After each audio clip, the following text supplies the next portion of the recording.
మన నీటిపారుదల శాఖ మంత్రి ఉత్తమ్ గారు చావు కబురు చల్లగా చెప్పినట్లు గతంలో వెనుకటి నుంచి మేము చెప్తున్నటువంటి మాటనే. కానీ బూర్కప్పు పట్టుదలకు పోయి అనవసరంగా కొనసాగించి ఇప్పుడు చేతులు ఎత్తేసి మనం చెప్పేసినారు. ఎస్ఎల్బిసి ఆ పనులని యథాతథంగా ఆపేస్తున్నాం, ఇంకేం చేయడానికి వీలు కాదు. మళ్ళీ ఈ టనల్ బోరింగ్ మిషన్ ఏదైతే ఉందో ఇది తీయడం సాధ్యం కాదు కాబట్టి మేము ప్రత్యామ్నాయ ఆలోచన చేస్తున్నాం. ప్రత్యామ్నాయ ఆలోచన అంటే మరో టనల్ బోరింగ్ మిషన్ను తెప్పించి మళ్ళీ ఇంకో డైరెక్షన్లో దాన్ని ఆపోజిట్ డైరెక్షన్లో తీసుకొని వచ్చి మిగిలినటువంటి పని పూర్తి చేస్తాం, 2 రోజులలో పూర్తి చేస్తామని చెప్తున్నారు.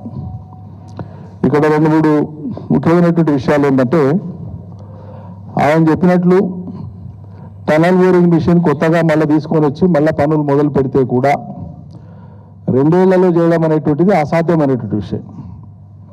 ఎందుకంటే సాంకేతికంగా ఈ టనల్ బోరింగ్ మిషన్కి సంబంధించినటువంటి ఆ ఎక్విప్మెంట్ ఏదైతే ఉంటుందో అది వాళ్ళ ప్రపంచంలో ఆ టెక్నాలజీ కానీ ఆ మిషన్ తయారు చేసేది కానీ కేవలం అమెరికాలో ఉండేటువంటి సంస్థకు మాత్రమే అవకాశం ఉంది, వాళ్ళు మాత్రమే చేస్తారు.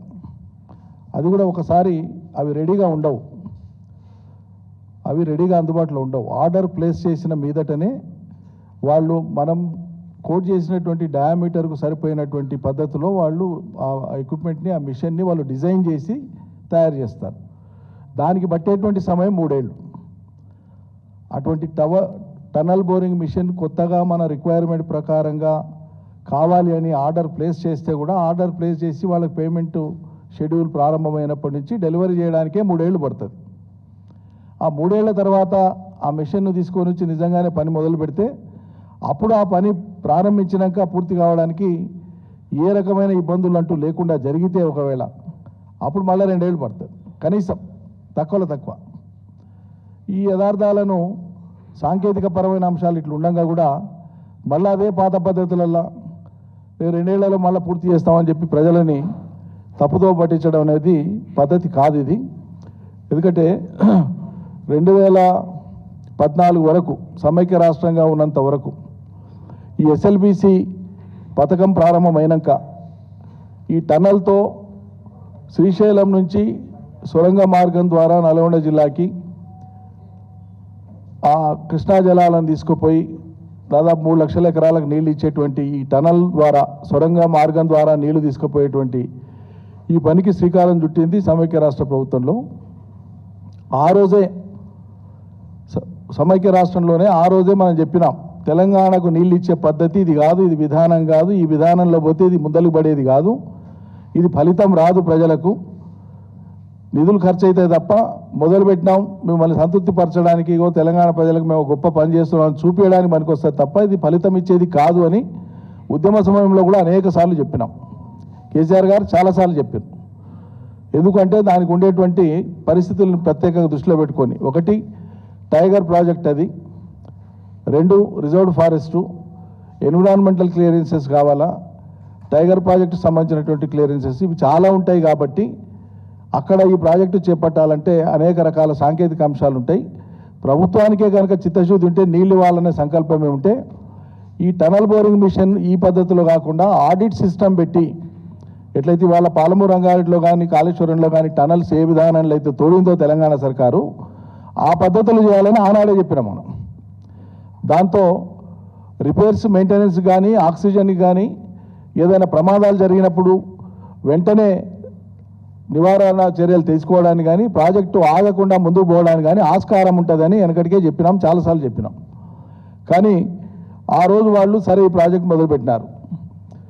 2014 వరకు ఈ ప్రాజెక్టు మొత్తం నిడివిలో భాగంగా 22 కిలోమీటర్లు పూర్తయింది. 2014 కంటే పూర్వం 22 కిలోమీటర్ల 890 మీటర్లు పూర్తయింది యాక్యురేట్గా చెప్పాలంటే.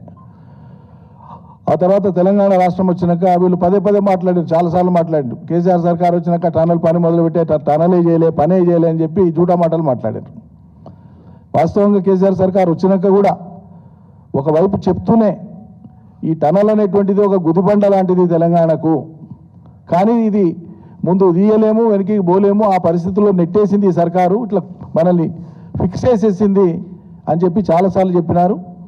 చెప్పడమే కాదు, 31 మార్చ్ 2016 31 మార్చు 2016 నాడు శాసనసభలో సాక్షాత్తు ముఖ్యమంత్రి గారే ఆనాడు కేసీఆర్ గారే ప్రజెంటేషన్ ఇస్తూ చెప్పినారు ఎందుకు ఎస్ఎల్బీసీ వైఫల్యమైనటువంటి ప్రాజెక్టు, దీనివల్ల ఉండే ఇబ్బందులు ఏంటివి అనేటువంటిది ఆనాడు చాలా సోదాహరణంగా మొత్తం రాష్ట్ర ప్రజానీకానికి అర్థమయ్యేటట్లు శాసనసభలో ప్రజెంటేషన్ ద్వారా చూపించినారు. అయినా వదిలిపెట్టకుండా దాన్ని చేద్దాం అని చెప్పి ముందుకు పోయి 2014 నుంచి 2023 వరకు, అంటే తెలంగాణ ప్రభుత్వం ఉన్నంత వరకు కేసీఆర్ గారి పరిపాలనలో 3,900 కోట్ల రూపాయలు ఖర్చు చేసి 11 కిలోమీటర్ల 482 మీటర్ల నిడివిన టనల్ వర్క్ చేయడం జరిగింది. ఎస్ఎల్బీసీ తెలంగాణ ప్రభుత్వం చేసింది, కేసీఆర్ సర్కార్ చేసింది. 11 కిలోమీటర్ల 482 మీటర్లు చేసింది.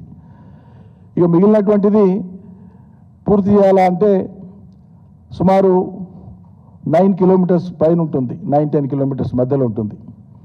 ఈ సర్కార్ వచ్చినాక ఏం చేసింది, మన ఫిబ్రవరిలో మొదలుపెట్టింది.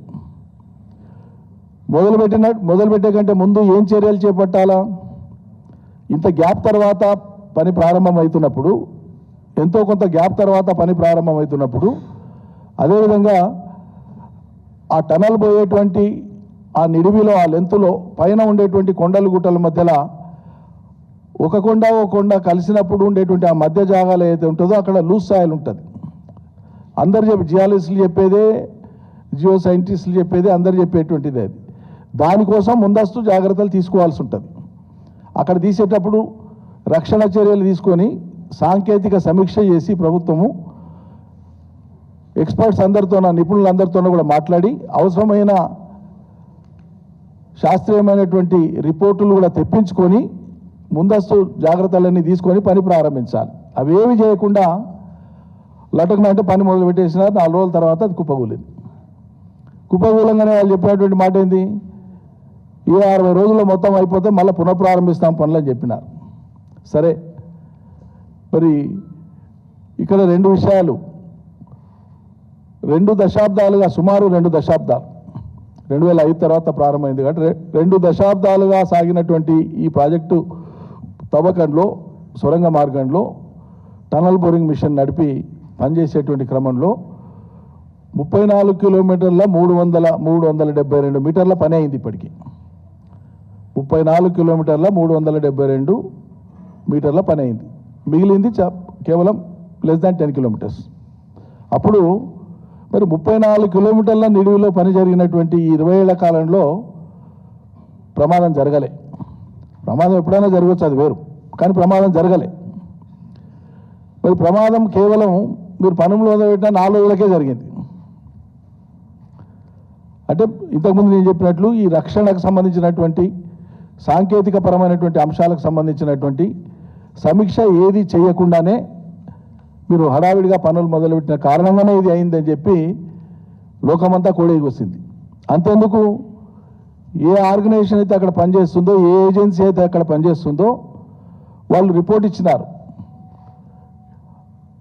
ముందుకు పోయే కొద్దీ డేంజర్ జోన్ ఉంది, అది ఇట్లా కొండల మధ్యలో 2 కొండలు కలిసేటువంటి మధ్యలో టనల్ పాస్ అయ్యేటప్పుడు ఆ పైనుంచి ఆ ప్రెషర్కు కిందికి వాటర్ వచ్చేటువంటి అవకాశం ఉంది. సుమారు 10,000 లీటర్ల నీళ్లు ఒక నిమిషానికి వచ్చేటంత పరిమాణంలో నీళ్లు వచ్చేటువంటి అవకాశం ఉంది అని చెప్పి వాళ్ళు రిపోర్ట్ ఇచ్చినారు. అది పత్రికల్లో కూడా పబ్లిష్ అయింది. ఇటువంటి అప్పుడు ఎటువంటి జాగ్రత్తలు తీసుకోవాలి, ప్రమాదం జరిగే కంటే ముందు రోజు అక్కడ పనిచేస్తున్నటువంటి కార్మికులు చెప్పినారు. మా విజిట్లో కూడా మేము చెప్పినాం, విజిట్కి పోయి వచ్చినాక నేను కానీ హరీష్ రావు గారు కానీ పత్రికా సమావేశంలో చెప్పినాం, అక్కడ పనిచేస్తున్నటువంటి వర్కర్స్ ఏం చెప్పినారు అనేది. ప్రమాదం జరిగే కంటే ఒక రోజు ముందు అక్కడ పనిచేస్తున్నటువంటి వర్కర్స్ అందరూ కూడా నెత్తినోరు కొట్టుకొని చెప్పింది ఏంటంటే, పైనుంచి నీళ్లు కారుతూ ఉన్నాయి, రేపు పని చేయడానికి వీలవుతుందో కాదో చాలా ఇబ్బందిగా ఉంది అని చెప్తే, అక్కడ ఉండేటువంటి పని చేయించేటువంటి వాళ్ళ సూపర్వైజర్స్ కావచ్చు, ఏజెన్సీకి సంబంధించిన వాళ్ళు కావచ్చు, ఇంజనీర్లు కావచ్చు, చాలా నిర్లక్ష్యంగా మనుషుల ప్రాణాల పట్ల బాధ్యత లేకుండా, జరిగే పరిణామాల పట్ల బాధ్యత లేకుండా అమానవీయంగా కుచ్బీ నేవతా తుమ్ కామ్ కరో అని చెప్పి వాళ్ళని పనులకు పురమాయిస్తే దురదృష్టవశాత్తు 8 మంది ప్రాణాలు గాల్లో పోయినాయి. వీళ్ళు సహాయక చర్యలను చేపట్టి తీరా చేసింది ఏంటంటే అతి కష్టంగా 2 శవాలను మాత్రం తీసి ఇప్పటికి ఇంకా మిగిలినటువంటి 6 శవాలను ఈ రోజు వరకు కూడా తీయకుండానే అత్యంత అమానవీయంగా శవాలను కూడా కనీసం ఆ కుటుంబ సభ్యులకు ఇచ్చేటువంటి పరిస్థితి కూడా లేకుండానే చేతులు ఎత్తేసింది సర్కార్. చేతులు ఎత్తేసి ఇక ఇది చేయడం సాధ్యం కాదు, మేము కొత్త టీబీఎం మిషన్ తెప్పించి యుఎస్కి వెళ్ళి తెప్పించి 2 ఏళ్లలో పనులు పూర్తి చేస్తామని చెప్పి నీటిపారుదల శాఖ మంత్రి గారు చెప్తున్నారు. ఇది అసాధ్యమని మేము అంటున్నాం. సాధ్యమై జరిగితే సంతోషపడతాం, కానీ మిషన్ ఆర్డర్ చేసినాక 3 ఏళ్ళు పడుతుంది మిషన్ రానికనే. మిషన్ వచ్చినాక తవ్వేది ఇప్పుడు, అప్పటికి మీరు ఉండాలి కదా. 3 ఏళ్ళ తర్వాత మీరేడు ఉంటారు. సరే ఉన్నదే అనుకుందాం, ఉన్న కాలంలో చేస్తారే అనుకుందాం. మిషన్ ఆర్డర్ ఇస్తే ఎన్నాళ్ళకి వస్తుందో మీరు చెప్తారా? రేపు చెప్తారా?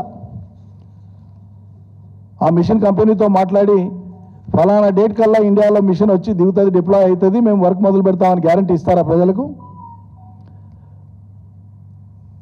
అవకాశం లేదు.